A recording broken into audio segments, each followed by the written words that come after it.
I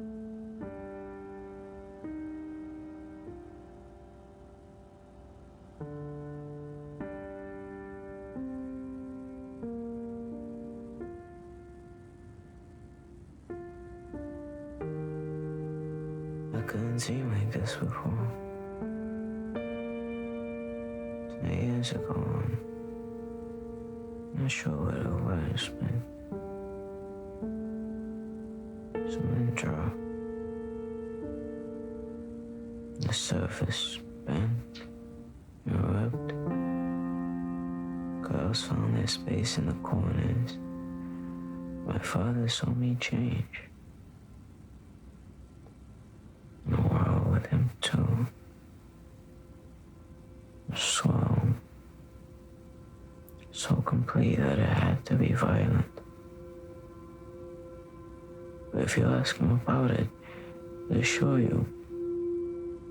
That's just how time is. We change. And we take what we bear. And what we can't, we just accept that we've been broken. He's a generous man. And like all generous men, he keeps the worst things hidden. Like that he wants me to be better. In the back of his store there's a painting. Wrapped in brown paper, we didn't know who it was. His happiest day was when the angriest man he had ever seen came to the front holding it along him and said, "Gus, I'm tired of this bullshit. How can we buy the painting when we don't know what it is?" And my dad said, "Because you love a mystery. It's your nature." And the man stormed off after leaving a 20 on the counter. That evening I was sat with our backs against the patio wall and stared at the moon. It's the easiest way to close a sale. That's all that it is. Do you ever look at your mother's eyes? No. Did she love you? And you are. Some things were saying. But in between what we believe.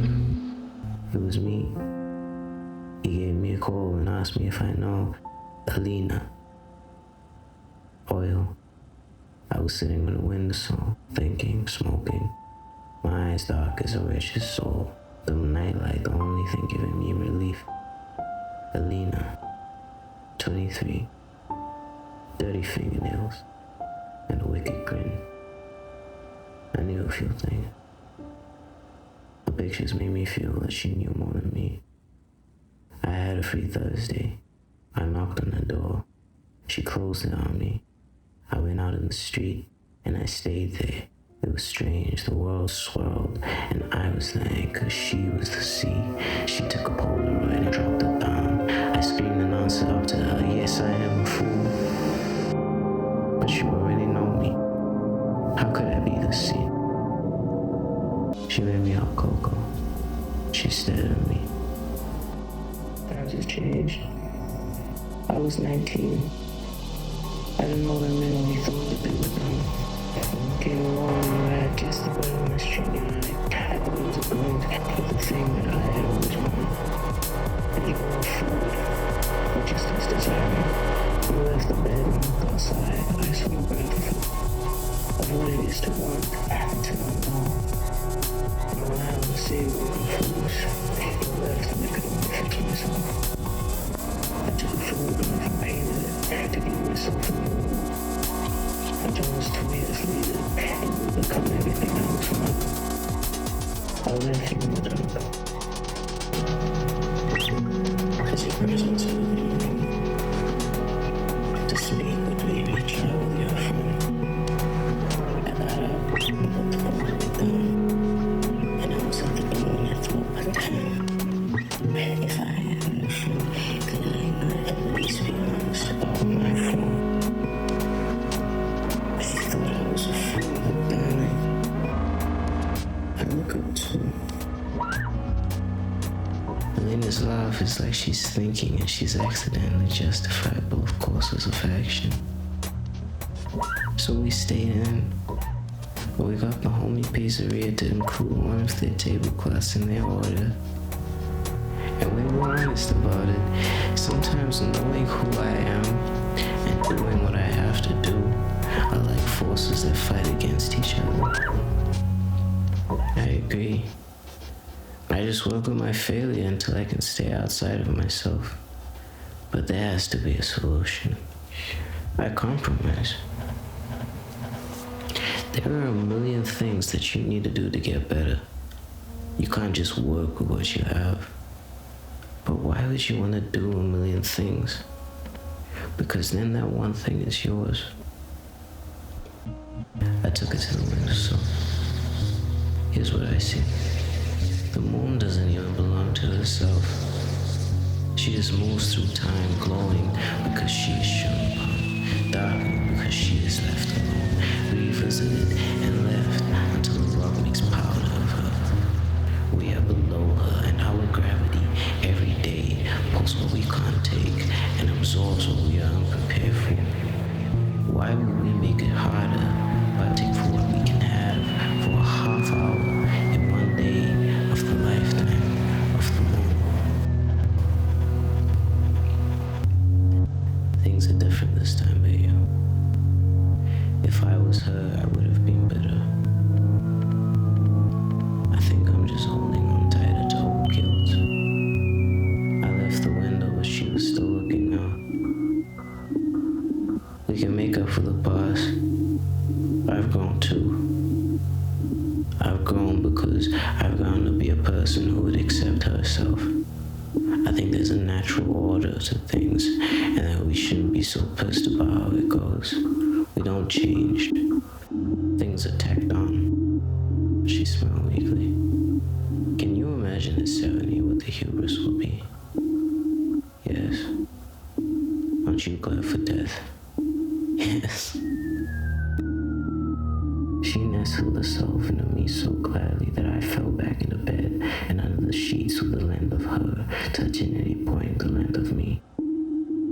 It's like a party that your family is at, and all the friends that you have always treasured, and all the gifts that you have ever wanted, and the wine is like sweet and perfectly bitter. Everyone is smiling, and the rooms are cavernous. You sit down and you see a fire spitter. The one who you know knows best rips your hand while the magician makes you think of how wonderful it is. Everything else. And then you grow tired. Why is it such a bad thing to sleep forever? Everything else. The green embers. She explained what she meant. But to do it, she had to take me to a bedstone. And we looked at the gray paneled ceiling. You see how we don't sleep here? This is just a collection of hypotheticals, neatly arranged, and this roof isn't for dreaming. I do. That's the universe. It's quite cynical. No, we do and we can't dream. The universe is here. It holds itself. It's contained because we aren't part of it. We are only our dreams.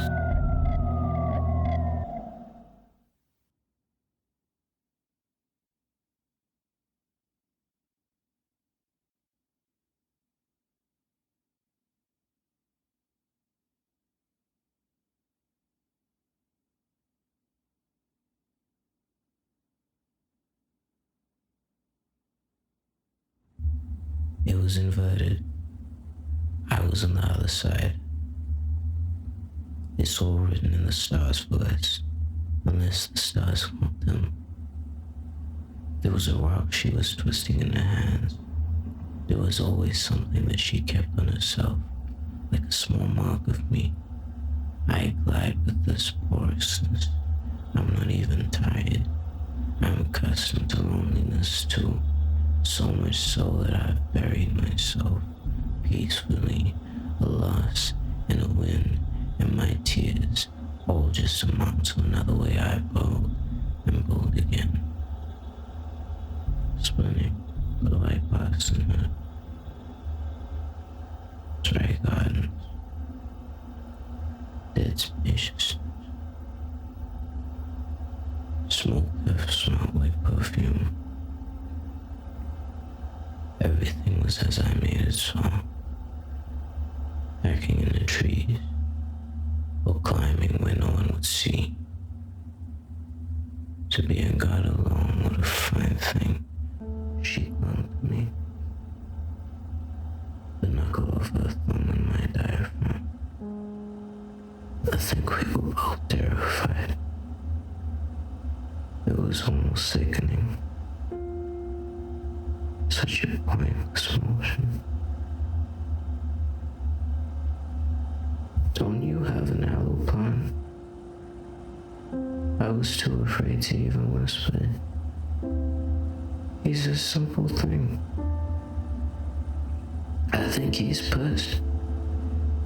But not in this way that he'd ever put it on other people. He'd probably just jump back and swear if he ever came to life, like, this is another whole set of things I have to deal with. I was barely even making it as a plant. I appreciate that you watered me and moved me in the sun when I needed it, but have you tried being a plant? I would get Martin Freeman to blame. What a sweet man.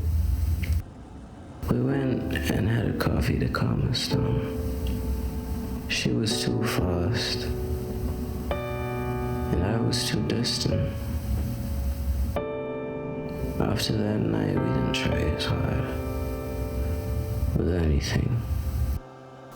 She became a lecturer in fine arts, avoiding people who thought that paintings were made for moral instruction, laughing a different laugh.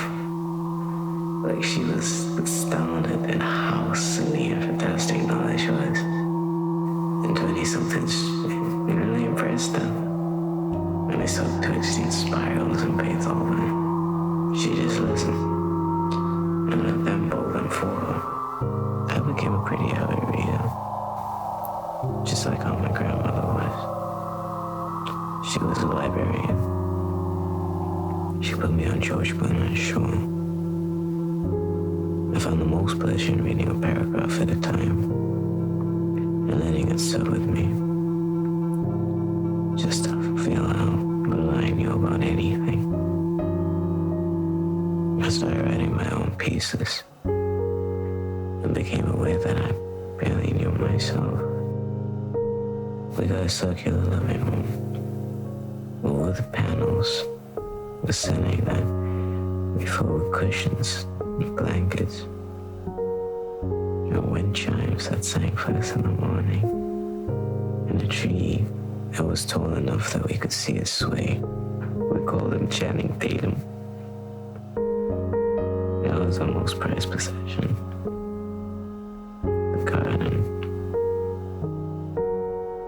It wasn't even massive, but it was soothing. We thought often about our first night together, and the stars were ours. But we don't want it again. We dreamt every evening, and it was a dream we had put together. But we didn't have to hurt, just water.